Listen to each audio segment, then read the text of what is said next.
News, सच जरूरी है। ये सबसे पहले तो मैं हमारे सम्माननीय जननायक हम सभी के युवाओं के प्रेरणास्थान जननायक राहुल जी गांधी इनका मैं हृदय से बहुत बहुत धन्यवाद देना चाहता हूँ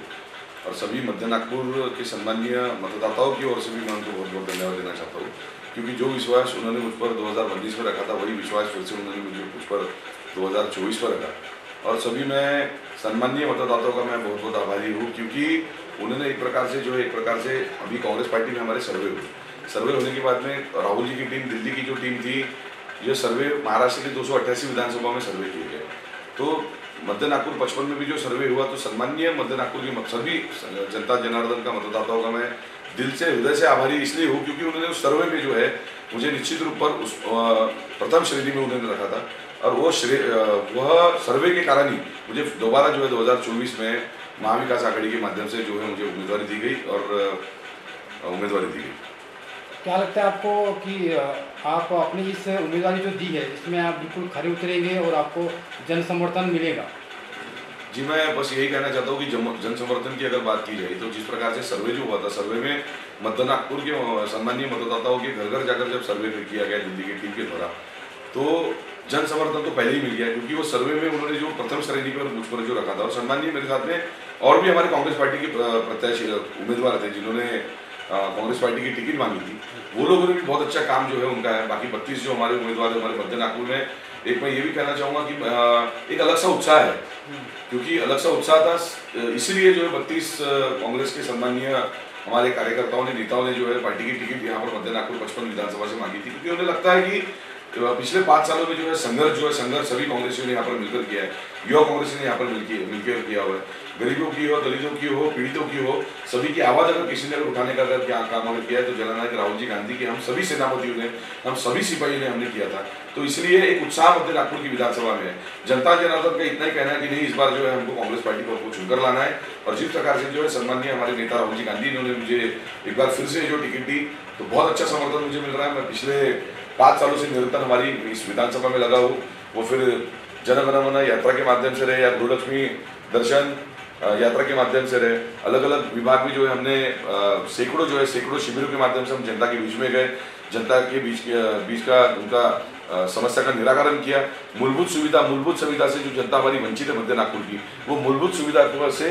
समस्या का निराकरण करने का काम जो मेरे साथ में मेरे सभी सहकारी साथियों ने किया है और हमारे कांग्रेस के सिपाहियों ने किया। कुछ वर्ग विशेष में थोड़ा सा नाराजगी है कांग्रेस के जो डिसीजन के ऊपर में, तो क्या उस पर आप किस तरह से काम करेंगे आगे? यानी वर्ग विषय यानी माइनॉरिटी की बात कर रहा हूँ, जिसमें खास करके मुस्लिम माइनॉरिटी थोड़े नाराज चल रहे हैं, तो उस पर आप क्या सोचते हैं कि भाई उनको आप किस तरह से लेके चलेंगे साथ में? मैं इतना ही समझता हूँ कि आप अगर समझ लीजिए प्रभाग 18 के तहसीलदार मस्जिद के पास में अगर गए, नूरानी मस्जिद के पास में अगर गए, किले के पास में आप शाही मस्जिद के पास में जाइए, उसके बाद में आप अंसार नगर जाइए, डूबी जाइए, बुरियापुरा जाइए, कसापुरा जाइए, तकिया दीवानशाह जाइए, लालसूर के पास जाइए, आप चूना मस्जिद के पास में जाइए और टिमकी जाइए, नालसाब चौक पर जाइए। यहाँ पर जाने के बाद में आप सतरंजीपुरा के हमारे सम्मानीय जो हमारे मुस्लिम भाई बहन हैं उनके बीच में जाइए, क्योंकि मैंने सबसे पहले आपसे वही बात की थी कि सर्वे में प्रथम श्रेणी पर जो है सम्मानीय हमारे जननायक राहुल जी गांधी जी के माध्यम से जो सर्वे हुआ था, उसमें सम्मानीय हमारे मतदाताओं ने बंटी बाबा शेल्के इनको प्रथम श्रेणी पर रखा। वहां पर जाके आप मतदाताओं से जाकर अगर आप पूछेंगे तो मतदाताओं के दिलों में गजब की लहर है कि नहीं, एक सही व्यक्ति को कांग्रेस पार्टी ने टिकट दी हुई है। और मतदाताओं का ये कहना है, सम्मानीय हमारे सभी समाज के खास करके अंसार नगर, डोबी, मोमीपुरा, कसापुरा, लाल स्कूल के पास, तकिया दीवानशाह, चूना मस्जिद, यहाँ पर जाकर आप खुद अगर सर्वे करेंगे तो वहाँ पर आप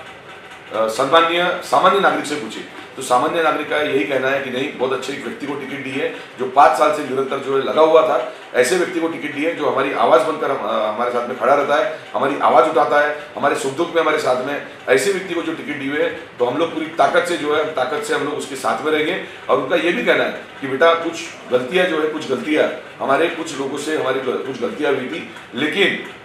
हमको ये नहीं लगा था कि बंटी तू इतने वोट लेगा, लेकिन अभी जो है इस बार हम लोग पूरी ताकत के साथ तेरे साथ में है, और यह जो गढ़ है, ये गढ़ में हम लोग कांग्रेस का परचम लहराएंगे और बंटी बाबा शेल्के के माध्यम से जो है राहुल जी गांधी इनके हाथ मजबूत करेंगे, ऐसे सभी वर्गों का कहना है। मुझे ये बताइए कि आप इस इलेक्शन में खड़े हो रहे हैं, और आपका जो पिछला रिकॉर्ड है जहाँ पे आपके लोगों में एक वो है कि भी आप हर जगह दौड़ते हैं, लोगों की बात सुनते हैं, तो उसमें क्या लगता है कि आगे भी आप उसी ताकत से आप आगे भी वैसी काम करोगे लोगों के लिए, कैसा क्या? बस मैं इतना ही कहना चाहता हूँ कि जिस प्रकार से जो है जननायक राहुल जी गांधी इन्होंने मुझ पर विश्वास दिखाया, विश्वास 2017 में दिखाया मुझे पार्षद सम्मानीय प्रभा गठरा के महल जैसे क्षेत्र में, यानी जहाँ पर संघ का मुख्यालय है, सम्मानीय गडकरी जी का मतदान है, सम्मानीय मोहन भागवत जी का मतदान है, सम्मानीय हेडगेवार जी ने जहाँ पर संघ की स्थापना की थी, ऐसे सम्मानीय वहाँ के सम्मानीय जनता जनार्दन ने मुझे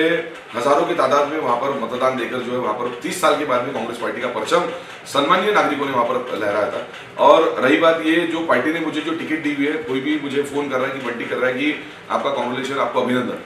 तो लेकिन मेरे तरफ से उनको जवाब ये मिल रहा है कि अभिनंदन मैं आपका करना चाहता हूँ, क्योंकि मैं जिनका कॉल आया या सभी सम्मानियों का अभिनंदन इसलिए करना चाहता हूँ क्योंकि एक साधारण परिवार से आए हुए साधारण कार्यकर्ता को, जो साधारण कार्यकर्ता मध्य नागपुर के हर गली तक अपने एक्टिवा गाड़ी से पहुंचता है, उसके पास में किसी भी प्रकार की 4 व्हीलर नहीं है। क्योंकि एक पार्षद बनने के बाद में मुझे ऐसा लगता है कि पार्षद जो है 5 साल में वो पार्षद एक्टिवा गाड़ी से फॉर्च्यूनर तक आ जाते हैं, डिफेंडर गाड़ी तक आ जाते हैं। लेकिन ये आप लोगों से पूछ सकते हो, क्योंकि लोग मुझे कभी भी उन्होंने 4 व्हीलर में आज तक देखा नहीं, और मेरे घर पे भी 4 व्हीलर है नहीं, तो मैं 2 व्हीलर पे ही एक्टिव ऑन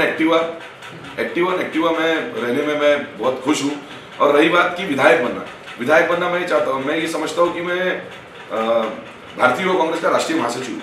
भारतीय युवा कांग्रेस का राष्ट्रीय महासचिव। इसके पहले मैं हमारे नागपुर शहर से सम्मानीय हमारे मार्गदर्शक, हमारे नेता, हमारे परम आदरणीय मुकुल वासनिक जी थे, वो यह पद पर थे। सम्मानीय हमारे नेता अविनाश पांडे जी इस पद पर थे, सम्मानीय हमारे नेता और भी 2-3 हमारे नेता है। तो बहुत ही कम ऐसे शख्स थे जिनको ये मौका जो है राष्ट्रीय स्तर पर काम करने के लिए मिला था, और आज जो है वो किस पद पर है आप सभी को पता है कि सम्मानीय राहुल जी गांधी के साथ में कंधे से कंधा मिलाकर किसी भी प्रकार का अगर निर्णय अगर कांग्रेस पार्टी अगर लेती है तो निर्णय में अहम भूमिका निभाने का काम हमारे नेता मुकुल जी वासनिक और अविनाश पांडे जी का रहता है। तो आज वो सीनियर कांग्रेस में काम करते, तो उसी स्तर पर जो मैं जूनियर कांग्रेस में, यानी मैं भारतीय कांग्रेस में राष्ट्रीय महासचिव स्तर पर काम करता हूँ। तो रही बात विधायक बनने की, तो मुझे ऐसा लगता है विधायक यह वो पद के सामने यह छोटा पद है। और रही बात कि विधायक बनना इसलिए जरूरी है क्योंकि जब मैं पार्षद रहने के बाद में आप जिस प्रकार से आपको भी पता है कि पूरे संपूर्ण महाराष्ट्र में अगर समझ लीजिए पॉलिटिकल मुकदमे, राजनीतिक मुकदमे अगर किसी एक व्यक्ति पर हो गए, किसी एक नेता पर या कार्यकर्ता पर हो गए, तो वो साधारण घर का कार्यकर्ता जो महल क्षेत्र में जो रहता है, जो मध्य नागपुर से पंजा इस चिन्ह के ऊपर में महाविकास आघाड़ी का उम्मीदवार है, तो ऐसे बंटी बाबा शेल्के मुझ पर मैं वो शख्स हूँ जिस पर सबसे ज्यादा राजनीतिक मुकदमे दर्ज है। और वो राजनीतिक मुकदमे जो है मेरे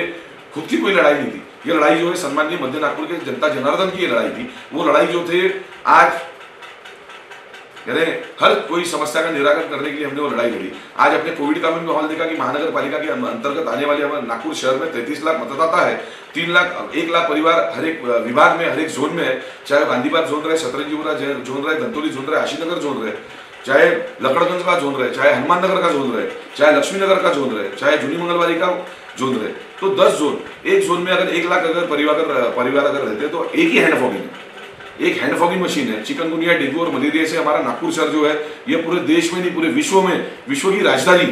तो अगर हम लोग अगर महानगर पालिका का 3-3.5 हजार करोड़ का 3,366 करोड़ का बजट है, वो बजट में अगर चिकनगुनिया, डेंगू, मलेरिया जैसी बीमारी से हम हमारे सम्मानीय जनता जनार्दन को, जो टैक्स पेयर्स है, जो कर भरते, करदाता है, अगर उनकी सुरक्षा अगर हम नहीं कर सकते तो हम लोगों ने टैक्स क्यों भरना चाहिए। तो यही हमारी पहले से लड़ाई थी। कोविड के महामारी में आपने देखा होगा कि जिस प्रकार से जो है कुछ निजी अस्पताल जिस प्रकार से लोगों को प्रताड़ित करते थे, उनको लूट करते थे, तो वो उनके खिलाफ लड़ाई लड़ते जो है हमारे ऊपर में आज जो मुकदमे दर्ज हुए संपूर्ण महाराष्ट्र में सबसे ज्यादा मुकदमे किस चीज के? आशा वर्कर्स हमारी बहनें हैं, उनकी मांगे थी कि नहीं हमको हमारा वेतन बढ़ाकर चाहिए। हाउस के अंदर में वहां पर जाके आशा वर्कर्स के लिए मैंने लड़ाई लड़ी, 353 का मुकदमा दर्ज हुआ, 7 दिन जेल में गया, 7 दिन जेल में जाने के बाद में आशा वर्कर्स की लड़ाई लड़ी, आज जाके जो है सरकार ने उनमें वेतन वृद्धि की है। तो सरकार को कुंभकर्णी नींद में सोए हुए प्रशासन को जगाने के लिए लड़ाई ये लड़नी पड़ती है, और ये लड़ाई संविधानिक लोकशाही लोकतांत्रिक अंतर्गत ये लड़ाई लड़ते वहां पर जब मैंने आशा वर्कर्स की लड़ाई लड़ी थी तो 108 पार्षद, भारतीय जनता पार्टी के 108 पार्षद 2018 में यह भारतीय जनता पार्टी के 108 पार्षदों ने इन्होंने एक ठराव पारित किया सभागृह में। नंदा चिक्कार जी, सम्मानीय